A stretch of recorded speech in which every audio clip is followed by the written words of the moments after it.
আমরা 8 দিন অন্ধকারে কাটাবো, যেটাকে বিজ্ঞানীরা পৃথিবীর গভীরতম গুহা বলে মনে করে।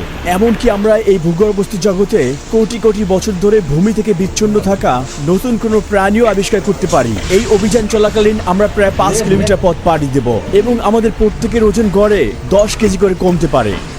কৌতূহল আমাকে এখানে এনেছে, কিন্তু এটা খুবই ঝুঁকিপূর্ণ। বিশ্বের গভীরতম গুহায় নামা যাক। কুবের গুহার আবিষ্কৃত অংশের গভীরতা 2199 মিটার, তবে এর আসল গভীরতা এখনো রহস্য। সর্বশেষ এর ম্যাপ 1 দশক আগে আপডেট করা হয়েছিল। এখন আমি আমার নিজের সুরক্ষা নিশ্চিত করব।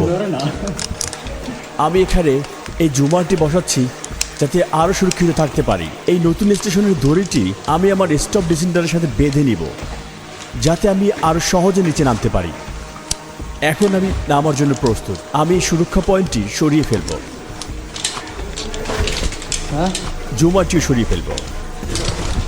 এখন নামার পালা।